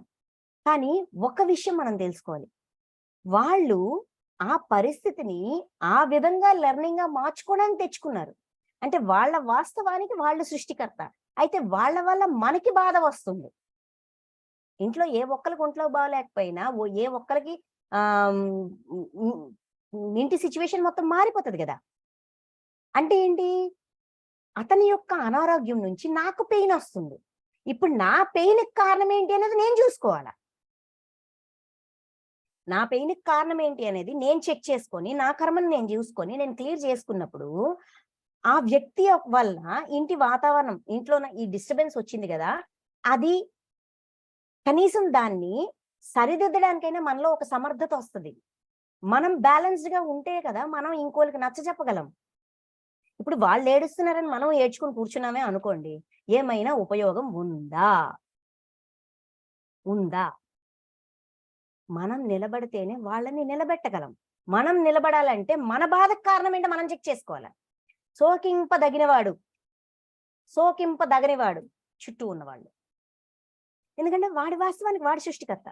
ఇప్పుడు నాకెందుకు ఏడుపొచ్చింది? నాకీ బాధ ఎందుకొచ్చింది? ఈ బాధకి ఈ బాధకి దొరికిపోవడానికి కారణం చూపించండి. ఎందుకంటే ఇక్కడ మన కర్మ మనకుంటది. వాళ్ళ కర్మ వాళ్ళకుంటది. ఈ 2 కలిసాయి ఇక్కడ. అందుకే ఇద్దరికీ బాధొస్తుంది. వాళ్ళు శారీరకంగా అనుభవిస్తున్నారు. మనం మానసికంగా అనుభవిస్తున్నాం. అవునా కాదా? ఇప్పుడు ఈ మానసికమైన బాధకి కారణమైన కర్మని చూపించండి అని మనం చూసుకొని అద దాని పట్ల పశ్చాత్తాపం, పరివర్తన, ప్రాయశ్చిత్తంతో ఉంటూ, అడుగుతూ, క్షమిస్తూ, కృతజ్ఞతతో ఉండడం వలన ముందు మనలో మన హృదయ దౌర్బల్యం తొలగి మనం స్టాండర్డ్ అవుతాం. ఎప్పుడైతే మనం స్టాండర్డ్ అవుతామో వాళ్ళని కూడా గైడ్ చేయగలుగుతాం. నాన్న ఏదైనా ఒక బాధొచ్చిందంటే, ఆ బాధ వెనక మన పాత్ర ఎంతుందో చెక్ చేసుకోవాలి. సరే ఇప్పుడు నీకు చెక్ చేసుకునే పరిస్థితి లేదు. పోనీ క్షమాపణ చెప్పుకో. నా వల్ల ఎవరైనా గతంలో, గత జన్మల్లో ఎవరైనా బాధపడ్డారు కాబట్టే కదా నాకీ బాధొచ్చింది. నా వల్ల ఎవరు బాధపడ్డారో వాళ్ళని నేను క్షమాపణ అడుగుతున్నాను. మనం నిలబడి, మనం ఎమోషనల్ బ్యాలెన్స్‌లో ఉండి, మనమే డిస్టర్బెన్స్‌లో ఉంటే మనం ఆ మాట చెప్పలేము. First point. చెప్పినా అవతలోడి బుర్రకెక్కదు.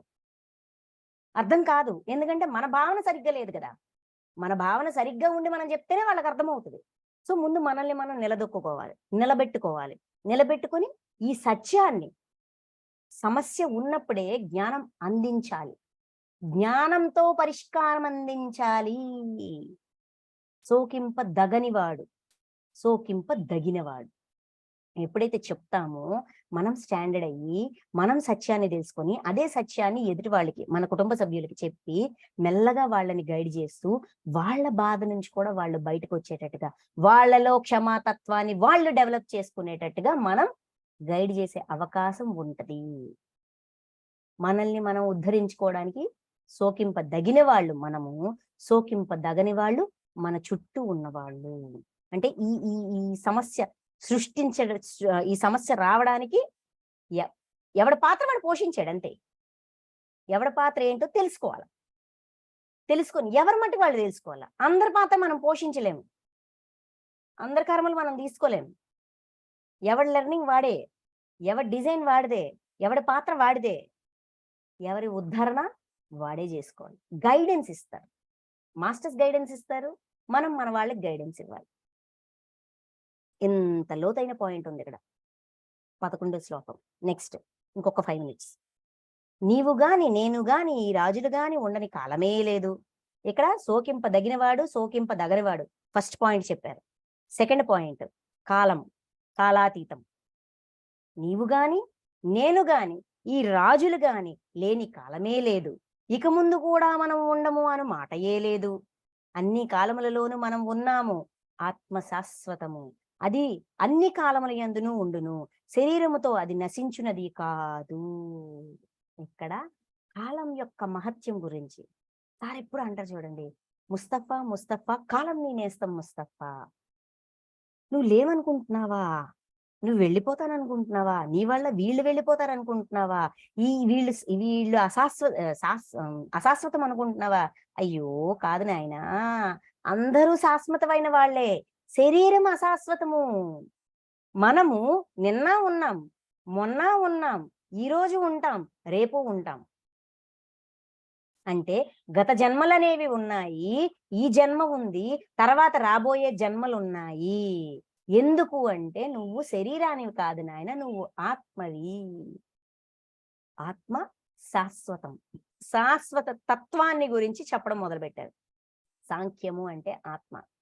ఆత్మ యొక్క తత్వాన్ని ఎక్కువగా అందించేది దాని యొక్క పరమార్థాన్ని, నువ్వు శరీరానివి కావు, నువ్వు ఆత్మనివి అనే విషయాన్ని అర్జునుడికి తెలియజేయడానికి దగ్గర దగ్గర 20 శ్లోకాలు చెప్తారు. ఆత్మ యొక్క లక్షణాలు సమస్తం చెప్తారు.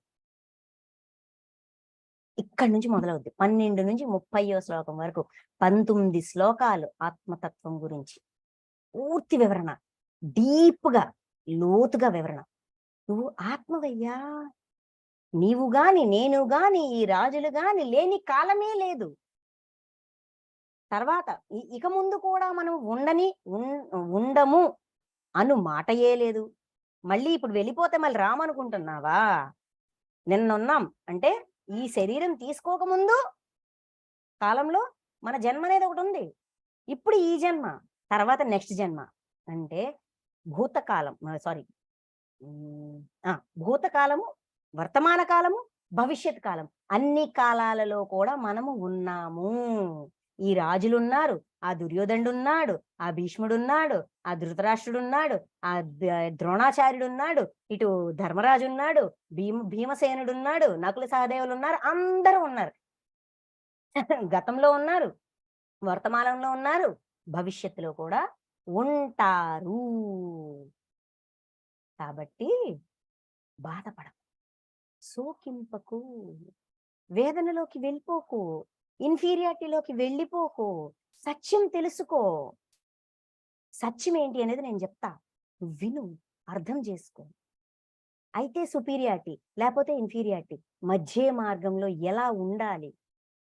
ఒక జీవుడు, శరీరం తీసుకొని వచ్చిన జీవాత్మగా ఉన్న జీవుడు ఎలా మధ్య మార్గంలో ఉండాలి? ఆ మధ్య మార్గంలో ఉండడానికి కావలసిన సత్యాన్ని, విశ్వ సత్యాన్ని, తత్వాన్ని, పరమాత్మ తత్వాన్ని ఇక్కడ అందిస్తున్నారు. ఫస్ట్ పాయింట్ ఏమో ఆత్మతత్వం గురించి చెప్తారు. ఓకే, 13వ శ్లోకం చూడండి. జీవాత్మకు ఈ దేహమునందు కౌమారము, యవ్వనము, వార్ధక్యము ఉన్నట్లే మరి ఒక దేహ ప్రాప్తియు కలగును. ధీరుడైన వాడు ఈ విషయమునకు మోహితుడు కాడు. అంటే ఇక్కడ శైశవాత్మ, బాల్యాత్మ, యవనాత్మ, ప్రౌఢాత్మ, వృద్ధాత్మ ఆత్మస్థితులు. జీవాత్మకు ఇప్పుడు జీవాత్మ వచ్చింది, ఈ శరీరం తీసుకుంది. ఇక్కడ 2 కోణాలు ఉన్నాయండి, భౌతిక కోణం, ఆధ్యాత్మిక కోణం, 2 చూడాలి మనం. భౌతిక కోణం, ఆధ్యాత్మిక కోణం. ఈ శ్లోకాన్ని భౌతిక కోణంలో చూస్తే జీవాత్మ, శరీరం తీసుకొని వచ్చిన జీవాత్మకి దేహమునందు కౌమారము, చైల్డ్హుడ్, యవనము, అడల్ట్హుడ్, నెక్స్ట్ వార్ధక్యము, ఓల్డ్ ఏజ్ ఉన్నట్లే మరి ఒక దేహ ప్రాప్తి కూడా కలుగును. అంటే ఈ శరీరం తీసుకొని వచ్చాక అన్ని స్టేజెస్ ఎలాగైతే ఉంటాయో, ఈ శరీరం విడిచిపెట్టాక మళ్ళీ ఇంకో శరీరం కూడా వస్తుంది, ఇంకో జన్మ వస్తుంది. ఈ సత్యాన్ని తెలుసుకున్నవాడు ధీరుడు. ఈ సత్యాన్ని ఎవడైతే తెలుసుకుంటాడో వాడు ధైర్యంగా ఉంటాడు. వాడు భయపడ్డు, పుట్టుకకి భయపడ్డు, చావుకి భయపడ్డు, యుద్ధానికి భయపడ్డు, దేనికి భయపడ్డు. ఎందుకంటే జననం మరణం తథ్యం. ఈ సత్యాన్ని తెలుసుకోవడం అంటే ఏంటండి? ఈ చెవిత విని ఈ చెవిత వదిలేయడమా? పట్టుకొని నిలబడ్డం, అవగాహన చేసుకోవడం, అనుభవంగా మార్చుకోవడం. ఇది భౌతిక కోణం. ఆధ్యాత్మిక కోణం ఏంటయ్యా అంటే, నీవు జీవాత్మగా జన్మ పరంపర మొదలెట్టిన దగ్గర నుంచి చాలా జన్మలు తీసుకున్నావు. మినరల్ కింగ్డమ్, ఖనిజ సామ్రాజ్యం, వృక్ష సామ్రాజ్యం, జంతు సామ్రాజ్యం అయినాక మానవ సామ్రాజ్యంలోకి వచ్చావు. మానవ జన్మలు తీసుకున్న దగ్గర నుంచి నీ ఆత్మ యొక్క స్థితులు, నీ ఆత్మ కొన్ని జన్మలు శైశవాత్మగా ఉంటది, తర్వాత కొన్ని జన్మలు బాల్యాత్మగా ఉంటది, తర్వాత కొన్ని జన్మలు ప్రౌఢాత్మగా ఉంటది, తర్వాత కొన్ని జన్మలు వృద్ధాత్మగా ఉంటది, మధ్యలో యవనాత్మగా ఉంటది, తర్వాత వృద్ధాత్మగా ఉంటది. అంటే ఏంటి? నీ ఆత్మలో అవగాహన పెరిగి లెవెల్, జ్ఞానం లెవెల్ అనేది పెరుగుతా ఉంటది. ఒక్కొక్క స్థితికి దగ్గర 500-600 జన్మలు తీసుకుంటది. శైశవాత్మ హింసా ప్రవృత్తి, హింస హింస హింస హింస హింస హింస. శైశవాత్మ స్థితిలో కొన్ని 100 జన్మలు తీసుకుంటాం. తర్వాత హింస చేసి చేసి చేసి చేసి విసిగిపోయి, ఇంకా నేను చెయ్యలేను బాబోయ్, నా వల్ల కాదు, ఈ హింస నా వల్ల కాదు బాబోయ్, నాకు కిక్కు పోయింది, నేను చేయలేను, నేను హింసిస్తున్నాను, హింస పడుతున్నాను, దీనివల్ల సుఖం లేదు, అంతకు ముందు వచ్చిన ఎంజాయ్మెంట్ ఇప్పుడు లేదు, సో నాకు వద్దు, అని ఎప్పుడైతే డిసైడ్ చేసుకుంటుందో ఆత్మ నెక్స్ట్ లెవెల్కి వెళ్తుంది. శైశవాత్మ నుంచి బాల్యాత్మకి వెళ్తుంది. దాని యొక్క స్థితి పెరుగుతుంది. ఈ జీవాత్మ వస్తుంటది, ఇది శరీరాలు తీసుకుంటుంటది, జన్మ తీసుకుంటుంటది, ఏదేదో చేస్తది, ఏదో నేర్చుకుంటది, ఏదేదో చేస్తుంటది, కర్మ చేస్తూనే ఉంటది, పని చేస్తూనే ఉంటది, ఏదో పని చేస్తుంది, ఖాళీగా ఉండదు, ఏదో ఒకటి చేస్తుంది. తినడం, తిరగడం, పడుకోవడమైనా చేస్తుంది, కొట్టడమైనా చేస్తుంది, చంపడమైనా చేస్తుంది, ఏదో ఒకటి చేస్తుంది, చేస్తూనే ఉంటది. శరీరం తీసుకుంటది, చేస్తుంది, వదిలేస్తుంది, శరీరం తీసుకుంటది, చేస్తుంది, వదిలేస్తుంది. ఇలాగే ఈ జీవాత్మ మారుతానే ఉంటది. ఇది నేర్చుకున్న ప్రతిదీ కూడా ఆత్మలోకి ఎక్కిస్తానే ఉంటది. ఇది నేర్చుకుంటూ ఉంటది, అప్లోడ్ చేస్తుంది, ఇది నేర్చుకుంటది, అప్లోడ్ చేస్తుంది. ఈ జ్ఞానం అంతా కూడా అది మంచిదా చెడ్డదా అనేది అనవసరం. ఇవన్నీ కూడా అప్లోడ్ అయిపోతా ఉంటాయి ఆత్మలకి. ఆ తర్వాత యవనాత్మ, శైశవాత్మ, బాల్యాత్మ. ఎందుకు వచ్చిన గొడవ, ఎవరిని కొట్టద్దు, ఎవరిని తిట్టద్దు, మన పని ఏదో తిన్నామా పడుకున్నామా తెల్లారిందని ఉందాం. తర్వాత యవనాత్మ, సర్లే ఉన్నాంలే, ఇప్పుడు ఏదో చేస్తే బాగున్ను, ఏదో నేర్చుకుందాంలే, నేర్చుకోవడం మొదలు పెడదాం. మనల్ని పాలించేవారు అంటే నేనే కాదు, నాకు గైడెన్స్ ఇచ్చేది శరీరము ఎక్సెట్రా దేవుడు అనేవాడు ఉన్నాడు అంటున్నారు కదా, ఓ దండం పెడితే పోయింది కదా అని చెప్పి దండం పెట్టడం మొదలు పెడతాం. అలాగా నమ్మకం వ్యవస్థ నిలబడుతుంది. దైవాన్ని నమ్మడం మొదలు పెడతాం. నమ్మి నమ్మి నమ్మి నమ్మి భక్తిలోకి వస్తాం. భక్తిలోకి వచ్చి వచ్చి వచ్చి పూజలు చేసి, యజ్ఞాలు చేసి, యాగాలు చేసి, హోమాలు చేసి దైవాన్ని ఇంకా నెక్స్ట్ ఏంటి, ఇంకా నెక్స్ట్ ఏంటి, ఇంకా నెక్స్ట్ ఏంటి, ఇంకా నెక్స్ట్ ఏంటి, ఇలాగా వెతుకుతూ వెతుకుతూ వెతుకుతూ వెతుకుతూ వెతుకుతూ నేను ఆత్మ పదార్థాన్ని అనే స్టేజ్కి వస్తాం. అది ప్రౌఢాత్మ స్థితి. అక్కడి నుంచి అంటే ఈ స్థితిలో కొన్ని వందల జన్మలు గడుస్తాయి. అక్కడి నుంచి ధ్యానము, ఆత్మతత్వము, దైవత్వము, దివ్యత్వము, లక్షణాలు ఇవన్నీ నేర్చుకుంటూ నేర్చుకుంటూ నేర్చుకుంటూ నేర్చుకుంటూ ప్రౌఢాత్మ. యవనాత్మ నుంచి ప్రౌఢాత్మ అంటే నేర్చుకోవడమే తపన, ఇంకా తెలుసుకోవడం, నా గురించి నేను తెలుసుకోవాలి. ఈ ఇన్ని స్టేజెస్ లో జీవాత్మ యొక్క ఇన్ని స్థితుల్లో నేను ఏమేం చేశాను అని తెలుసుకుంటూ, అందులోంచి జ్ఞానం తీసుకుంటూ, నా అనుభవం నుంచి నేను జ్ఞానం తీసుకుంటూ, ఆ జ్ఞానం సరి అయినదా సరికానిదా అని అవగాహన చేసుకుంటూ, ఆ జ్ఞానాన్ని మార్చుకుంటూ, ఇలాగా వృద్ధాత్మ. ఇంకా నేర్పించడం నేర్పించడం నేర్పించడం నేర్పించడం, తెలుసుకుంది ప్రతిదీ అనుభవ జ్ఞానాన్ని పంచిపెట్టడం వృద్ధాత్మ. ఈ విధంగా ఆత్మ యొక్క స్థితులు ఉంటాయి. ఇది ఆధ్యాత్మిక కోణం ఈ శ్లోకానికి. 13వ శ్లోకానికి సంబంధించి. నెక్స్ట్ 14. ఓ కౌంతేయ, విషయేంద్రియ సంయోగము వలన శీతోష్ణములు సుఖ దుఃఖములు కలుగుచున్నవి. అవి ఉత్పత్తి వినాశశీలములు అనిత్యములు కనుక భారత వీటిని సహింపుము. విషయేంద్రియ సంయోగము, విషయములు ఇంద్రియములు ఈ రెండిటి యొక్క సంయోగము వలన శీతోష్ణములు సుఖ దుఃఖములు కలుగుచున్నవి. అంటే ద్వంద్వములు, ఆపోజిట్స్. ఒకసారి సుఖము, ఒకసారి దుఃఖము, ఒకసారి శీతలము, ఒకసారి ఉష్ణము, అంటే చలి వేడి, బాధ సంతోషం. ఇవన్నీ కూడా దేని వల్ల జరుగుతాయి? విషయాలు ఇంద్రియాల యొక్క సంయోగం వల్ల జరుగుతుంది. అంటే ఈ కొన్ని విషయాలు మన కంటికి కనిపించే, ఈ ప్రకృతిలో మన కంటికి కనిపించే విషయాలన్నిటినీ ఈ విషయాలకి ఈ ఇంద్రియాలు అనేవి అట్రాక్ట్ అవుతా ఉంటాయి. ఈ విషయాలు మ్యాగ్నెట్ అంటే ఈ ఇంద్రియాలు ఐరన్ అనమాట, అట్రాక్ట్ అవుతా ఉంటది. మ్యాగ్నెట్ ఎప్పుడు స్థిరంగా ఉంటది, ఐరన్ అట్రాక్ట్ అవుతా ఉంటది. అట్రాక్ట్ అయినప్పుడు నాకు ఇది కావాలి, ఇది దక్కకపోతే బాధ, కావాలనే కోరిక, బాధ ఎక్సెట్రా ఎక్సెట్రా అని ఈ రెండిటి యొక్క అట్రాక్షన్ వల్ల జరుగుతుంది, లా ఆఫ్ అట్రాక్షన్. కాబట్టి నువ్వు కంగారు పడకు. ఏమంటున్నా చూడండి, ఉత్పత్తి వినాశశీలములు. ఇవి ఒక కోరికని పుట్టిస్తాయి, వాటిని నాశనము చేస్తాయి. సో ఈ విషయేంద్రియ సంయోగమే అన్నింటికి కారణం, ఉత్పత్తికి కారణము, నాశనానికి కారణము. అవి ఉత్పత్తి వినాశశీలములు. విషయేంద్రియ సంయోగము, ఉత్పత్తి వినాశశీలములు. ఉత్పత్తికి వినాశనానికి కారణం ఈ రెండిటి యొక్క అట్రాక్షనే. ఓకే, దానివల్ల ఇవన్నీ జరుగుతున్నాయి. కాబట్టి ఏం చేయాలి? ఇవి అనిత్యములు. పోనీ ఈ క్షణం ఉన్న కోరిక రేపటికి ఉంటుందా? కొత్త కోరిక వస్తుంది, ఈ కోరిక పాసెక్కిపోతుంది, కొత్త కోరిక వస్తుంది, ఎల్లుడికి ఇంకోటి వస్తుంది, అవతల నాటికి ఇంకోటి వస్తుంది. అంటే ఈ పుట్టిన కోరిక మీద అలా శాశ్వతంగా ఉండామా? అలాగా ఉండము. అనిత్యములు, నిత్యంగా ఉండదు, శాశ్వతంగా ఉండదు, స్టాండర్డ్ గా ఉండదు, ఉండదు గాక ఉండదు. కాబట్టి ఏం చేయాలి? ఓకే, ఇదంతా బానే ఉంది, పాయింట్స్ చెప్పారు, బానే ఉంది. నేనేం చెయ్యాలి? నేను ఇబ్బంది పడుతున్నాను కదా ఇక్కడ. నేను అనేవాడిని ఈ కోరిక వలన, ఈ విషేంద్రియ సంయోగం వలన, ఈ శీతలము వలన, ఈ ఉష్ణం వలన, ఈ సుఖం వలన, ఈ దుఃఖం వలన ఇబ్బంది పడుతున్నాను కదా. మరి ఈ ఇబ్బందికి ఏం చేయాలా?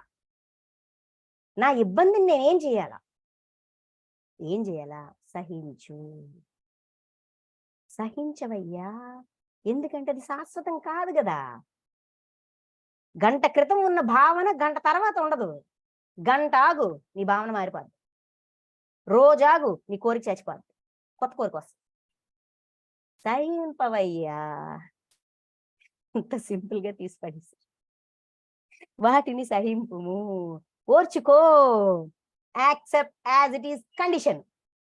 నా క్యారెక్టర్ ఇది అనేది అర్థం చేసుకోవడానికి ఈ సహించే సమయం, ఈ గంట, ఈ పూట, ఈ రోజు ఏ సమయం అయితే మనల్ని మనం అర్థం చేసుకోవడానికి, ఏ సమయం అయితే సహించడానికి వాడుతామో ఆ సమయంలో మనకి మనం అర్థమవుతాం.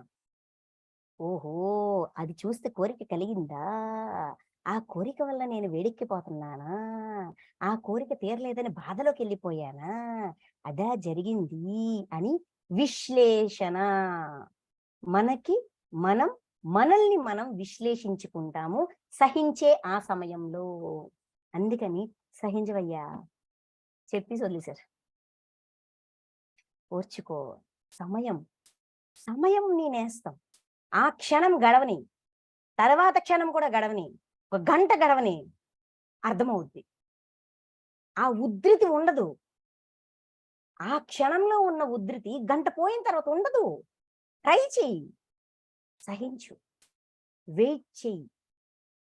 అందుకే నీకు నువ్వు సమయం ఇచ్చుకో అనడానికి అర్థం అది. నెక్స్ట్ అంటే ఈ 15వ శ్లోకం దీనికి కనెక్ట్ అయ్యింది కాబట్టి ఇదొక్కటి చెప్పేసి ఆపేద్దాం. ఓకే కదా? సునీత మేడంకి అడిగా. ఏలననా ఓ పురుష శ్రేష్ఠ, ధీరుడైన వాడు సుఖదుఖమును సమానముగా చూచును. అట్టి పురుషుని విశిరేంద్రియ సంయోగములు చెలింపజాలవు. అతడే మోక్షము పొందుటకు అర్హుడు. ఎందుకు సహించాలి? చెప్పడానికే బానే ఉంటది. సమస్య నీది కాదు. చూడండి సినిమాలోన బ్రహ్మానందం అంటాడు, ఓర్చుకోవాలా? దెబ్బలు నీవి కావు, శరీరము నీది కాదు, ఏమైనా చెప్పుదువు అంటాడు చూసారా? అలాగా మన లోపల ఆ ఫీల్ వస్తది. ఓర్చుకోవాలా? పడితే తెలుస్తది. ఎందుకు ఓర్చుకోవాలి? ఎలా ఓర్చుకోవాలి? ఇది సాధ్యమా? అనే క్వెషన్ వస్తది. లోపల వస్తదబ్బా! ఎవరికైనా వస్తది. అందుకే వెంటనే కృష్ణ సమాధానం ఇస్తున్నారు. అందుకే ఈ 2 కనెక్టెడ్ అన్నాను 15వ శ్లోకంలో. ఏలననా ఎందుకంటే పురుష శ్రేష్ఠ, ధీరుడైన వాడు సుఖములను, దుఃఖములను, సుఖదుఖములను సమానంగా చూచును. ధైర్యశాలి. సుఖాన్ని, దుఃఖాన్ని సమంగా చూస్తాడు. ఈ సుఖానికి కారణం నేనే. ఈ దుఃఖానికి కారణం నేనే. నా కారణం చేత, నా సృష్టి చేత ఈ 2 వచ్చాయి అనే అవగాహన ఉన్నప్పుడు ఈజీగా, ధైర్యంగా ఉండగలం. ఎలా సహించాలి అని అడుగుతాం గదా! దానికి సమాధానం నీ వాస్తవానికి నువ్వే సృష్టికర్తవి. ఎదుటివాడి వాస్తవానికి నువ్వు సృష్టికర్తవి కాదు. వాడి వాస్తవానికి వాడు సృష్టికర్త. నీ వాస్తవానికి నువ్వు సృష్టికర్తవి. ఇక్కడ నీ పాత్ర ఎంతవరకు ఉందో తెలుసుకొని క్లియర్ చేసుకుంటే సహించడం కుదురుతది. అంటే ఆ సమయంలో మనం ఏం చేయాలా? మనకు మనం కొంత సమయం ఇచ్చుకోవాలనుకున్నాం గదా! సహించాలనుకున్నాం గదా! దీన్ని అర్థం చేసుకోవాలనుకున్నాం గదా! ఆ సమయంలో మనల్ని మనం విశ్లేషించుకోవాలి. ఏమని? ఈ వాస్తవానికి నేను ఎలా సృష్టించాను? ఎక్కడి నుంచి సృష్టించాను? ఈ సుఖానికి గల వాస్తవం ఏంటి? ఈ దుఃఖానికి గల వాస్తవం ఏంటి? అనేది దాని మీదకి దృష్టి మళ్లిస్తాము. అంటే బాధని లెర్నింగ్ వైపు తిప్పుతాం. సుఖాన్ని లెర్నింగ్ వైపు తిప్పుతాం. అవగాహన వైపు తిప్పుతాం. తిప్పినవాడు ధీరుడు, ధైర్యశాలి. ఇంకా అట్టి పురుషుని విషేంద్రియ సంయోగములు చెలింపజాలవు. ఎన్ని విషయాలైనా ఉన్ని, ఇంద్రియాలు ఎంతైనా అట్రాక్ట్ కానీ వాడు చెలించడు. ఎందుకంటే వాడి దృష్టి అంతా కారణాన్ని వెతకడం మీద ఉంటది. ఈ అట్రాక్షన్ జరుగుతా ఉంటది. ఈ దృష్టి ఎక్కడ ఉంటది? ఈ అట్రాక్షన్ కారణం ఏంటి? నాకెందుకు ఈ కోరిక కలిగింది? నేను ఎవరినైనా చూసి హృదయ దౌర్బల్యమా? వాడికుంది నాకు లేదని బాధ? లేకపోతే వాడికి ఉంది కాబట్టి నాకు ఉండాలనే పంతమా? లేకపోతే ఈర్ష్య, అసూయ, ద్వేషమా, అభద్రతాభావమా? ఏంటి కారణం? ఏ కారణంగా నేను అట్రాక్ట్ అవుతున్నా ఈ విషయాలకి? ఇక్కడ విషయాలంటే వస్తువులనే కాదండోయ్, అన్నీనా, ప్రతిదీ విషయమే. సృష్టిలోని ప్రతిదీ విషయమే. ఇంద్రియాలు మనలో ఉన్నాయి. ఇవి అట్రాక్ట్ అవుతా ఉంటాయి. దీనికి కారణం ఏంటి? ఏ కారణంగా నేను అట్రాక్ట్ అవుతున్నానని వీడి దృష్టి 24 గంటలు ఇక్కడ ఈ పని జరుగుతూ ఉంటది. ఈ అట్రాక్షన్ జరుగుతూ ఉంటది. దీని వెనక విశ్లేషణ అనేది జరుగుతూ ఉంటది. అందుకని విషయేంద్రియ సంయోగము వాడిని చెలింపజాలవు. ఏ విధంగా కూడా వాడు చెల్లించడు. ఎందుకంటే ఇప్పుడు నాకు అది కావాలా కావాలా అని దాని మీద ఉండదు. ఇది ఎందుకొచ్చింది ఎందుకొచ్చింది అని దాని మీద ఉంటది. ఈ భావన నాలో ఎందుకు మొలకెత్తింది? ఏ కారణంగా మొలకెత్తింది? ఏ హృదయ దౌర్బల్యం కారణంగా మొదలయ్యింది? ఏంటి reason? Searching the reason. Reason మీదకి వెళ్తది దృష్టి. కాబట్టి ఇక్కడ దీని పని దీని జరుగుతుంటది.